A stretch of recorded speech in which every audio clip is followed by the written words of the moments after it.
அஊது பில்லாஹி மினஷ் ஷைத்தானிர் ரஜீம். பிஸ்மில்லாஹிர் ரஹ்மானிர் ரஹீம். அஸ்ஸலாமு அலைக்கும் வரஹ்மத்துல்லாஹி வபரகாத்துஹு. அன்னை உம்மு சலமா ரலியல்லாஹு அன்ஹா அவர்களின் வரலாறு. அன்னை உம்மு சலமா ரலியல்லாஹு அன்ஹா அவர்கள் ரசூல் ஸல்லல்லாஹு அலைஹி வஸல்லம் அவர்களை திருமணம் செய்யும் முன் அபு சலமா ரலியல்லாஹு அன்ஹு என்ற சஹாபியை திருமணம் செய்து கொண்டிருந்தார்கள்.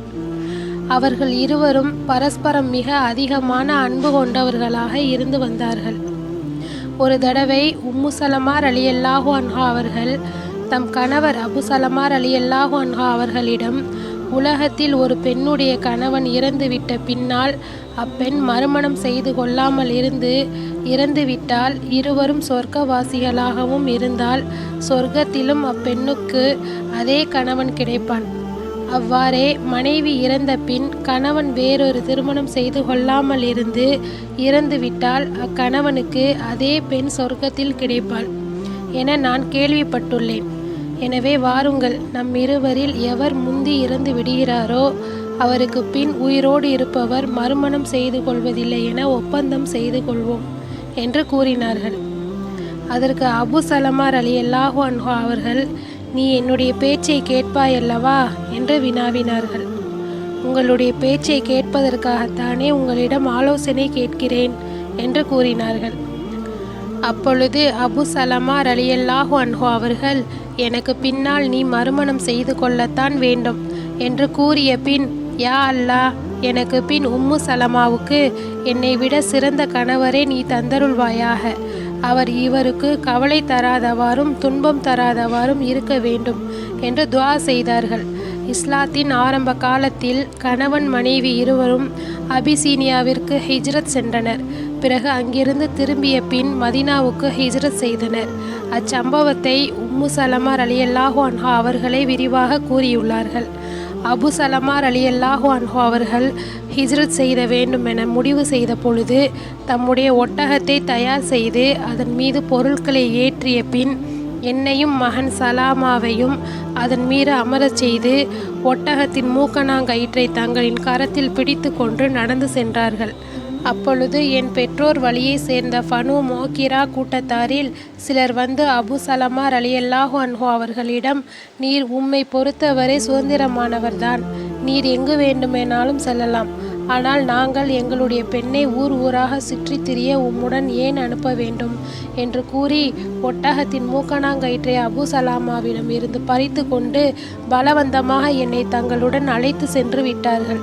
பிறகு அபு சலாமாவின் உறவினர்களான என்னுடைய மாமனார் வீட்டை சேர்ந்த பனு அப்துல் அசத் கூட்டத்தினருக்கு இச்செய்தி தெரிந்தபோது அவர்கள் என் பெற்றோரின் உறவினரான பனு மோகிராவிடம் வந்து, நீங்கள் உங்கள் பெண்ணை வைத்து கொள்ள மட்டும்தான் உங்களுக்கு உரிமை உண்டு. உங்களுடைய பெண் தன் கணவருடன் செல்ல அனுமதிக்காத உங்களிடம் எங்கள் குழந்தை சலமாவை நாங்கள் எப்படி விட்டு வைக்க முடியும் என்று தகராறு செய்து கொண்டு என்னுடைய குழந்தை சலமாவை என்னிடமிருந்து பிடுங்கி சென்று விட்டார்கள்.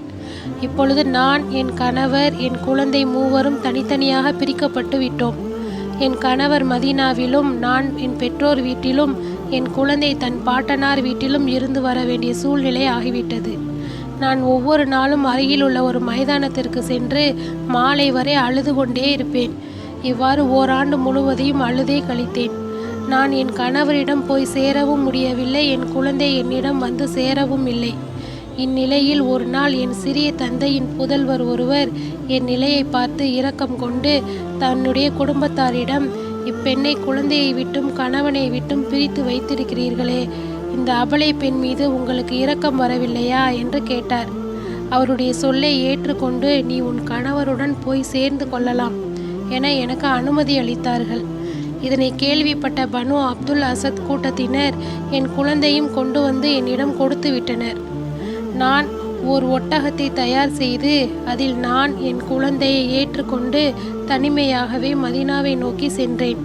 அங்கிருந்து 3-4 மைல் தூரம் சென்றபோது தன்ஈம் என்னும் இடத்தில் உஸ்மான் இப்னு தல்ஹா ரலியல்லாஹு அன்ஹு அவர்கள் என்னை சந்தித்து, தனியா எங்கு சென்று கொண்டிருக்கிறாய் என்று கேட்டார்கள். என்னுடைய கணவரிடம் மதீனாவுக்கு சென்று கொண்டிருக்கிறேன் என்று கூறினேன். உன்னுடன் யாரும் வரவில்லையா என்று கேட்டார்கள். அல்லாஹுவை தவிர வேறு யாரும் இல்லை என்று கூறினேன். இதனை கேட்ட உஸ்மான் இப்னு தல்ஹா ரலியல்லாஹு அன்ஹு அவர்கள் என் ஒட்டகத்தின் மூக்கணாங்கயிற்றை பிடித்து கொண்டு முன்னால் நடக்க ஆரம்பித்தார். அல்லாஹுவின் மீது ஆணையாக உஸ்மானை விட கண்ணியமான மனிதர் வேறு எவரையும் நான் காணவே இல்லை. வழியில் எங்கேனும் நான் இறங்க வேண்டிய சந்தர்ப்பம் ஏற்பட்டால் ஒட்டகத்தை கீழே படுக்க வைத்துவிட்டு அவர் ஒதுங்கி சென்று ஒரு மரத்தின் பின்னால் மறைந்து கொள்வார். நான் இறங்கி என்னுடைய தேவைகளை முடித்து கொள்வேன். புறப்பட வேண்டிய நேரம் வந்தால் ஒட்டகத்தின் மீது சாமான்களை ஏற்றி வைத்து அதனை என் அருகில் கொண்டு வந்து படுக்க வைத்து விட்டு சென்று விடுவார். நான் அதன் மீது ஏறி சரியாக அமர்ந்து கொண்ட பிறகு அவர் வந்து மூக்கணாங்கயிற்றை பிடித்து கொண்டு முன்னால் நடந்து செல்வார். இவ்வாறே நான் மதீனாவை நோக்கி சென்று கொண்டிருந்தேன்.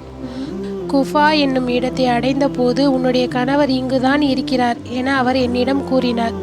இதுவரை அபு சலமா ரலியல்லாஹு அன்ஹு அவர்கள் குஃபாவில் தான் தங்கியிருந்தார்கள். உஸ்மான் இப்னு தல்ஹா ரலியல்லாஹு அன்ஹு அவர்கள் உம்மு சலமா ரலியல்லாஹு அன்ஹா அவர்களை அங்கு சேர்த்துவிட்டு மக்காவுக்கு திரும்பி வந்து விட்டார்கள். அப்பொழுது உம்மு சலமா ரலியல்லாஹு அன்ஹா அவர்கள் அல்லாஹுவின் மீது ஆணையாக உஸ்மான் இப்னு தல்ஹா அவர்களை விட கண்ணியமானவரை நான் கண்டதே இல்லை. மேலும் அந்த ஆண்டில் நான் அனுபவித்த துன்பங்களை போன்று வேறு எவரும் அனுபவித்திருக்க முடியாது என்று கூறினார்கள். ஒரு பெண் தனிமையாக ஹிஜ்ரத் பயணம் செய்வதென்பது அல்லாஹுவின் மீதுள்ள நம்பிக்கையை பொறுத்ததாகும். அந்த நம்பிக்கையின் காரணமாகவே அல்லாஹு தாலா அவருடைய உதவிக்காக ஒருவரை தயார்படுத்தி தந்தான். இவ்வாறே எவர் அல்லாஹுவின் மீது நம்பிக்கை வைத்திருக்கிறாரோ அவருக்கு அவன் உதவி அளித்திடுவான். அடியார்களின் உள்ளங்கள் அவன் வசத்தில்தான் இருக்கின்றன. மேலும் ஹிஜ்ரத் செய்வதற்காக மஹரமான ஆண் துணை இல்லையானால் ஒரு பெண் தனிமையாக பிரயாணம் செல்லலாம் என்பதும் இதிலிருந்து தெரியப்படுகிறது.